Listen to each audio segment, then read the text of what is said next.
What is going on, you guys? Blaise over here at the Blue Chip Athletic Club podcast. Today is, April the 7th. Hope this episode comes to you guys enjoying whatever day you got.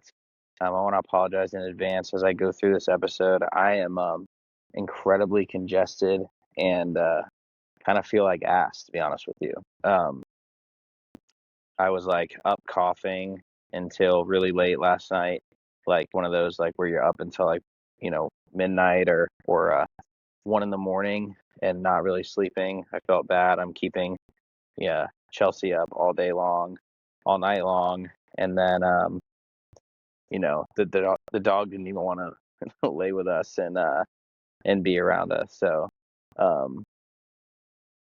we are resting today. Had to call out of work. Not wanting to get anybody else sick, and found myself trying to take it kind of easy today.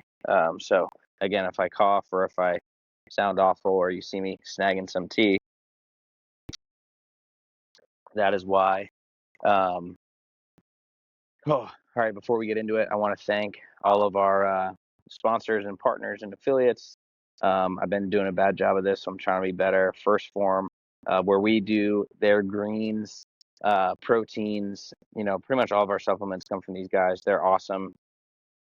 We stand by the greens so much, in fact, that we buy extra out of our own pocket and then send out free samples to you guys. So if you guys are interested in getting a green sample sent to your house completely free, let me know. And what we can do is we can send you to the intake form on our website. We'll ship it out to you, either myself or Chelsea will. As the pilots say, via Far Direct to your mailbox. You can try it. If you love it, great. There'll be a card for you to scan to get more. And if you don't like it, then at least you gave it a shot. But it's chocolate flavored. To me, it does not taste like the bottom of a lawnmower. I mix it up in my coffee, and it's the best, to be honest with you. Really, really good way to start your day. Prebiotics, probiotics, digestive enzymes, you name it, it's got it all. Our partners over at Sweet Perfections. Thanks, Hannah, for supporting us. I've known her for a while, and she makes some awesome protein cookies. I actually just ripped out my Ninja Creamy for the first time in a long time yesterday, and ripped it up. And I was thinking to myself, like, damn, I wish I had a protein cookie right now to throw on top of this. So you might be hearing from us soon to grab another order. But for all you guys, if you're into the Lenny's and Larry style, Hannah's are gluten-free and vegan friendly, and honestly, the cookies slap. They're super good, so give them a shot. Our partners at Log10/Pilot Base, which they're kind of rebranding right now, but the best digital logbook I've ever seen for all my pilots. Whether you're commercial aviation or military aviation, it's been an awesome experience working with those guys, so thank you. And then last but not least, our Built Different Mastermind community, where you got a bunch of solopreneurs, entrepreneurs, all trying to kind of get better in business, letting it rip. You guys got discount codes for all of those guys. I believe, they're different from like Blue Chip 10 to Blaise 25, and I honestly don't have them all memorized. So just check the show notes. You can grab them and try some free samples out if you so desire. Speaking of business groups and people, debating kind of starting my own one of these out here in the greater Tampa, St. Pete, Clearwater area. I reached out to a couple other business owners that I know that I kind of think fit the bill of building people up, really getting down to business and trying to find ways to kind of help people grow, referral networks, you name it, kind of creating that culture. So if you guys are interested in that, that's going to be more of like a one-off. Pop on our website. You can send me a message if you're local to the area. I don't know what our meeting frequency is going to be. Maybe once a month, maybe twice a month. We'll see. But really, just a way to kind of build a referral network, have some coffee with some other people that are kind of motivated to kind of keep you in the game. So, oh boy. All right. What are we talking about today? Well, I think I'm going to name this episode Nutrition Hacks from a certified nutrition coach, maybe. But, we're all just kind of, utilizing some sort of attention grabbing article or title to get people to essentially listen and find a way to connect with people and help them at the end of the day. So, maybe we'll work with something like that. But before I kind of get into those, we'll say hacks for lack of a better term, I want to talk about just a philosophy and something that I kind of been giving a lot of thought to. And it was a quote that I read by MLK today. And it was, if you can't fly, run. If you can't run, walk. If you can't walk, crawl. But by all means, keep moving forward. I think it's really kind of important to realize, like, you don't always have all the tools, all the capabilities.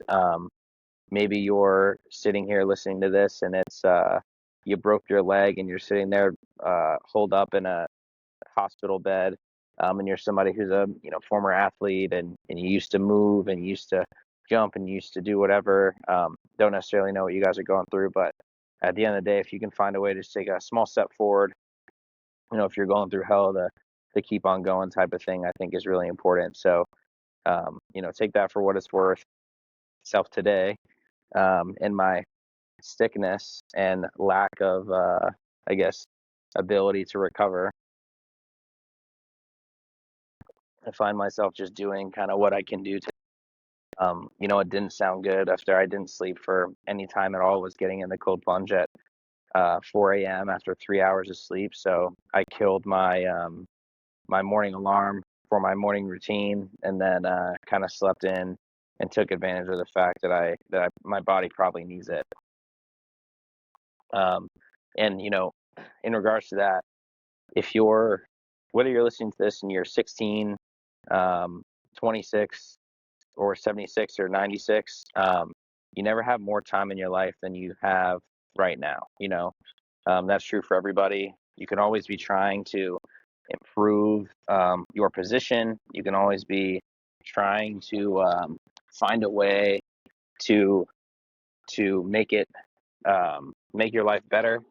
There's a ton of people out there that are probably praying for the things that you take for granted, whether that's a life, a body, a car, a house, whatever that is. So find a little bit of gratitude in those things.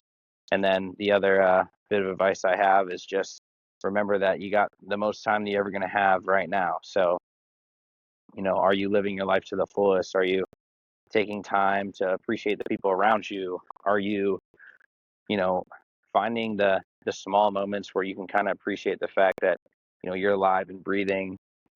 Things probably are not completely ideal,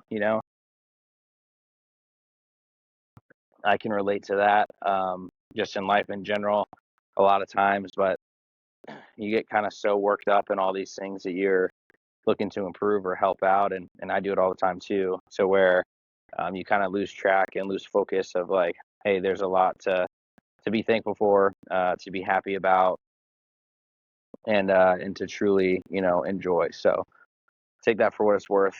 Let's talk nutrition hacks now after my, 10-minute or 8-minute and 40-second monologue here, which, to be fair, the whole episode's a monologue when I'm the only one on it. But we're going to talk nutrition hacks. So what are some of my favorite ones? Summer's around the corner. Oh, you know what? I need to make sure I plug this as well. We are starting Project Poolside, which is our 8-week summer or pre-summer transformation program. Very important that you all kind of understand what this thing is. I'm going to talk about it a ton on our social media. If you're part of our email list, you'll see it. But the reality is we are starting April 20th with a group of 10 or less. I'm capping it out at 10. I cannot take more than 10 people in this program for the amount of time, effort, energy, and attention you're going to get of mine. And what we're going to do is we're going to go through 8 weeks of a structured training program, custom one-on-one nutrition coaching, group accountability calls. We're going to be doing prize giveaways. I'm not going to stretch myself thin in this program. I'm going to be doing it with everybody as well, because I want to look my best rolling into the summer of 2026. And I'm putting my stamp on all of the programming, all the nutrition coaching, and making sure that we're able to bring people the best possible product that we can. So that is what we're going to be looking to do here. We are kicking off again on April 20th. The signups are going to close on the 19th, and then we'll get everybody rocking and rolling with Project Poolside. So that is what we're looking to do. That's the next big program that we got rolling, April 20th, 2026. If you guys are interested in that, go to the link in our bio on the website, fill out a program application, and then we'll get this thing rolling to be able to do it. And we'll be, again, pumping it on all of our social media feeds, newsletters, and if you guys are in that, you'll see it as well. So, oh, man. All right. Nutrition hacks, things that I've seen. So it's kind of ironic. In this profession, I have never had a certain person reach out to me who's looking for coaching, who's been like, "Oh, dude, like, what are your certifications in health and wellness?" Because the reality is, like, nobody really cares, which is great in that if you're somebody who is really effective at what you do, you don't need any quote unquote formal education in nutrition. But it sucks because if you're somebody who's just animated and personality on social media and somebody who, like, maybe you're genetically gifted, maybe you're on some enhancing drugs, maybe you're doing the whatever thing, or maybe you're good at doing it yourself, or you're an awful coach, that exists out there as well. But as somebody who has formal training in nutrition coaching, master health certifications, nutrition certifications, sleep, stress, and recovery, I see a handful of the same like problems, and then, or not problems, we'll call them shortcomings, pitfalls, kind of low-hanging fruit of things that you can change that affect a ton of the clients that we work with and a ton of people that we see in the workplace and out in our lives. So most people, when they start a health journey, they want to um, they want to lose fat and build muscle, right? That is the quintessential. I'm going to help you lose fat, and I'm going to help you build muscle, and you're going to be, looking your best and doing your thing. And yes, that is something that's real, something that is very clickbaity in the year 2026 still. And I think a lot of that shift in people's understanding that end up finally getting the results is by understanding the fundamental equation of thermodynamics, which is energy in, energy out, and understanding what that looks like for you as somebody who's trying to lose weight and or build muscle. Now, how does that look? It's a calories equation. I'm going to spare a lot of the technical terminology, but if you're somebody who burns 2,000 calories a day, from all of your activity, from your eating, from just sleeping, all those things, and you take in 2,000 calories a day, your body's going to stay at that same body weight, that same mass over time. It's never going to change. Whether you eat 2,000 calories of gummy bears, whether you eat 2,000 calories of protein, produce, and water, you'll look totally different for sure. Your body weight and your mass will stay the same. Which kind of brings me to the first point, and that I don't necessarily think that people care about what the number on the scale says, because when you drill down into the number on the scale, you truly drill down into what that number means. And for me personally, for other people that we've coached, the number on the scale is tied to a way that somebody looks or the way that you felt when you weighed X amount of weight or X amount of pounds or X amount of kilos, whatever you want to say. So a good example is let's say you're currently 30 pounds overweight or just over the weight that you want to be. You're 200 pounds, you want to be 170 pounds. You're 170 pounds, you want to be 140 pounds, whatever your kind of thing is. If I told you today that you looked, if you're a dude, if you looked ripped like Rambo, and the number on the scale didn't change, would you care? And for the most part, people's answer is no. So the vast majority, myself included, you care more about the way that you look in the mirror, the way that you look with a shirt off. You care more about the way that your clothes fit. You care about those types of things that I think are almost like less tangible over time, unless you're really, really being intentional with tracking them, than it would be for you to look at your body weight on the scale. Now, body weight in the scale is going to be something that you can understand and help move and shift. With a couple of these, I'll share hacks again as a terrible clickbaity and just term in general. And what these things do is they kind of take in the calories in, calories out discussion that we had a little bit before, and you're implementing a behavior change so you're able to make effective strides towards the place you want to be. So let's say I'm somebody who I want to lose some body fat, I want to gain some more muscle, and I want to do that in, I don't know, 8 weeks, like our Project Poolside challenge.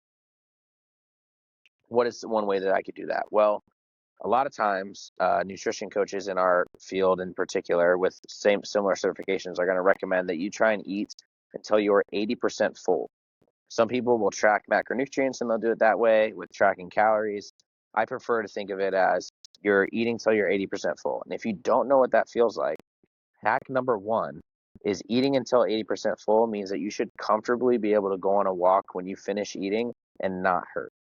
So, me on Thanksgiving is not able to do that. That is eating until you're 100, 110, 120% full.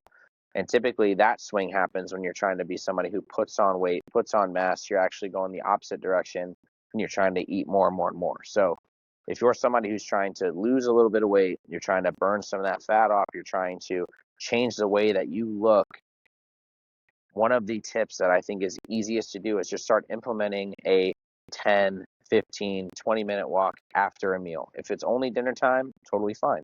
A lot of people find a lot of success in that because what you're doing, if you're going to go on that walk and you overate, you're going to feel it. You're going to know. You're going to give your body some of that feedback, and then you're going to be able to go out next time, the next night, the next day, the next week, and you're going to find your happy medium to what 80% full looks like. Oh, and by the way, you're burning calories by walking, probably enjoying some natural sunlight.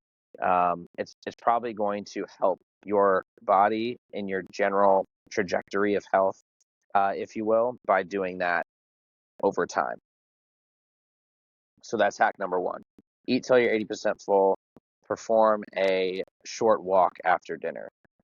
Hack number two is going to be controlling and understanding your hunger and your thirst cues. Now, I talk about this a lot. A lot of times when people are presented with hunger in their life, you're actually thirsty. And your body's presentation of both things is very, very similar. Your stomach growls, it feels a little bit empty, and you're like, oh man, like I really want to eat. Well, what we recommend as our second hack is instead of just running to the pantry, to the cabinet, to the fridge, wherever your food is, when you get that urge, you don't have to stop, acknowledge the fact that you have it. And then what you do is you go and you grab a glass of water, 8 ounces, 10 ounces, 12 ounces, whatever you want it to be. You slam that. Once you finish slamming your water, you set a timer on your phone, whether it's 5 minutes, whether it's 10 minutes, something to that effect. And what that's going to do is it's going to help you discern the difference between your hunger and your thirst cues. Because a lot of times people are overeating because they're thirsty instead of undereating because they're hungry. So, utilizing a super simple and effective method of behavior modification and just slamming a glass of water the first time that you start to get hungry instead of snacking can be very effective. Now, Blaise, what do you say for somebody who they decide to do that, they drink their glass of water and the 5 or 10-minute timer goes off and then you're still hungry? Well, that means that you're actually starting to understand that you're still hungry, and now's the time where you go eat, right? So you're not going to take away your ability to eat something. The key is to know that that is still accessible. you still can do that. But at the end of the day, you're giving yourself a, hey, if I'm thirsty, I want to identify that.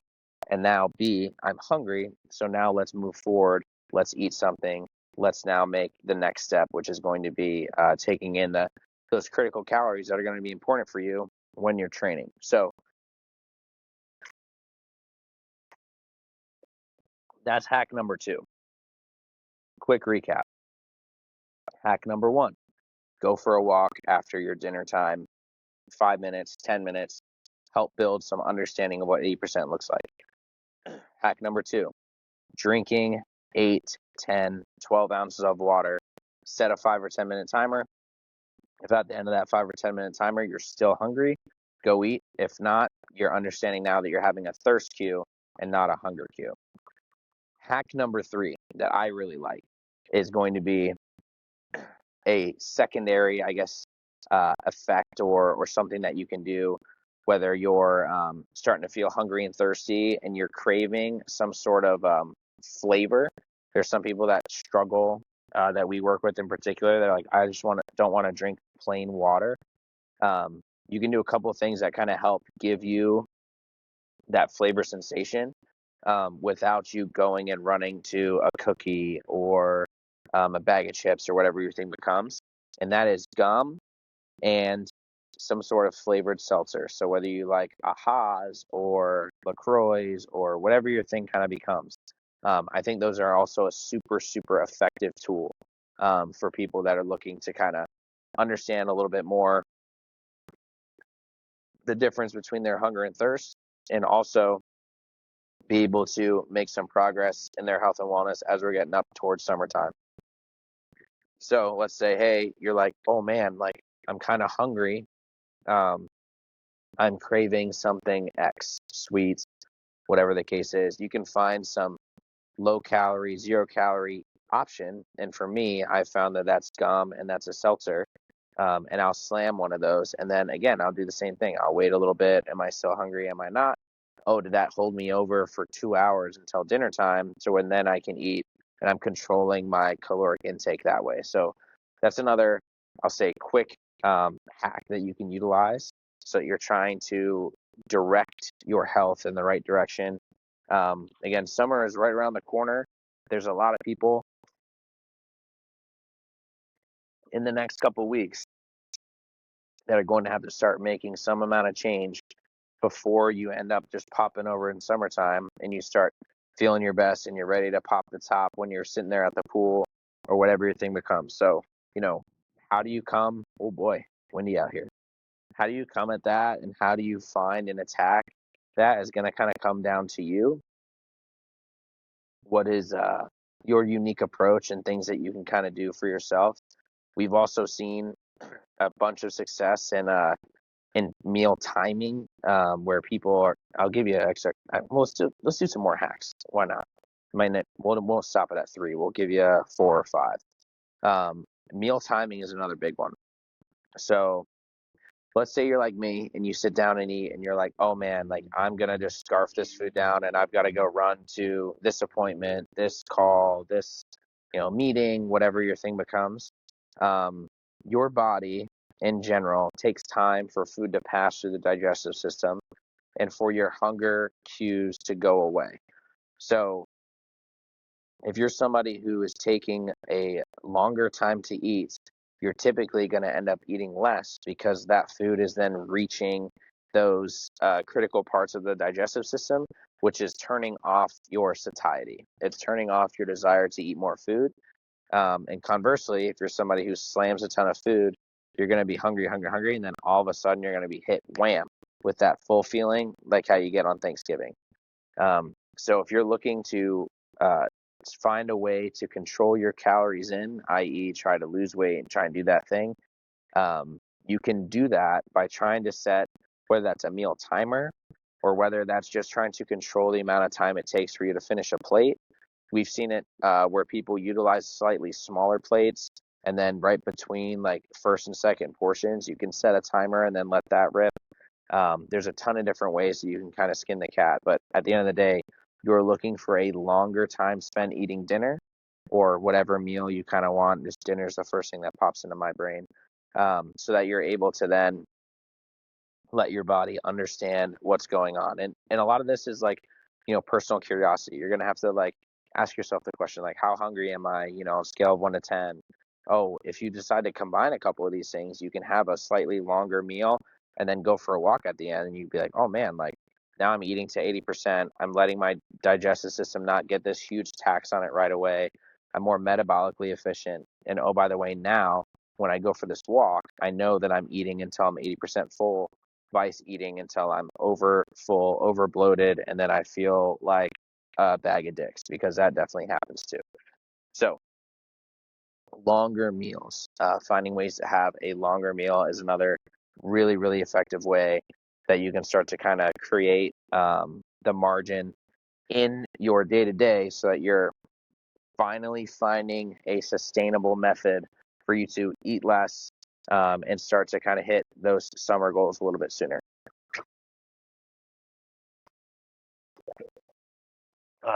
What else we got? Nutrition hacks. Geez Louise, protein. This is a incredibly simple one that typically comes down to a misunderstanding of macronutrients and a small amount of education. So macronutrients are going to be proteins, carbs, and fats. I'm sure if you're health people, you probably know this, but something that I feel like is frequently overlooked when you're talking about the importance of protein, carbohydrates, and fats is the amount of time it takes for that to digest in the body. Think I like to think of this as like a fire. If you're sitting by a campfire, there's coals, there's wood, and then in our case, we're gonna say there's a bottle of liquor or kerosene or gasoline that's sitting next to the fire. Okay. So carbohydrates are like you took a bottle of gasoline and you dumped it on the flames. Those are the things that your body's going to want to eat right away, consume right away, and use as fuel, convert to sugar, and then let it ride, right? Proteins are going to be closer to the logs. They're going to be the thing that's going to be there. They're not going to burn off quite as fast. They're going to be available to you to use as energy, but they're not going to be used quite as much or quite as readily as the carbohydrates are. Then the fats are going to be your coals. So it's going to be, typically burned off when you're doing longer form effort. It's fat stores for the body as well. So I like to think like, hey, coals, you got wood fire, and you got the kerosene, bottle of liquor, whatever you kind of want to say, that's going to like really ignite and then pop it off. So for that reason, your protein intake is really, really important to understand. And we like to kind of say, hey, if you're somebody who counts macronutrients, it's helpful to know how much protein in general you should be getting. And you don't have to get like super religious with it, right? Like the true like ballpark is like, hey, if you're between like 0.8 and 1 gram per lean pound of muscle mass, some people do body weight, but at the end of the day, if I'm a 200-pound dude, I make it really easy. I'm like, I'm going to try and get 200 grams of protein in a day. Am I perfect? No. Do I do it every single day? No, but I'm typically in the ballpark plus or minus, 20 to 40 grams in a day. And that's because it's important to me based on how I look and perform when I have that protein in my body. Now, the reason that I think protein is also incredibly important is because it is a slow digesting macronutrient. What that means, if you eat some carbohydrates, your body's going to take it, and it's that kerosene, it's that liquor, it's the thing that lights it up, and it just really gets processed really quickly. But the protein is going to take a lot more time. What that does is it makes you feel fuller for longer. So if you're somebody who has been having a bunch of ultra processed foods that are typically light in protein intake, they're calorically dense, high in fats and high in sugars and carbohydrates. What you're going to see is you're going to be hungrier more immediately. Which, think about if you're a chip company, dude. Like that's exactly what you want. You want somebody who's going to eat one, not be able to, or eat one. You love the taste, you love the flavor. It's going to come and go really quickly. And then, oh, by the way, you're like, oh, that didn't fill me up. And you're going to continue to eat more and more and more of them. It's like the best business model ever. They make it super addictive. They're doing it for a reason, and that's coming from somebody who loves chips. And I love like donuts and stuff, dude. Like, don't get me wrong. Like, there's definitely some capability for you to do that, regardless of where you are in your health journey. But if you're somebody who's trying to like truly understand and try to make a shift coming up this summer, it's important to understand that those proteins are going to be slower to digest. Once they're slower to digest, what does that mean for you? Well, it means that you're going to stay fuller for longer. You're going to be able to satiate the body. You're also going to be able to conduct really important muscular repair. And proteins are just so vital to a ton of other things, bodily functions in general. The list goes on and on. But if you're able to kind of prioritize some sort of lean protein for every single meal, that is what I'd say is a huge additional hack for you. So we've got lists. If you guys are interested, and we can send them over to you as well. We've got lists of things that like you can utilize in your own day-to-day life for breakfast, lunch, and dinner that I consider a lean protein source. But if you think about it, yogurts, cottage cheeses, chicken. A lot of people like to say the fewer the feet, the leaner the meat, which I think is really funny and clever. So if you're thinking about this like in a practical standpoint, like a cow has 4 feet, 4 legs. A chicken has 2 legs. So a chicken is more lean protein than a cow.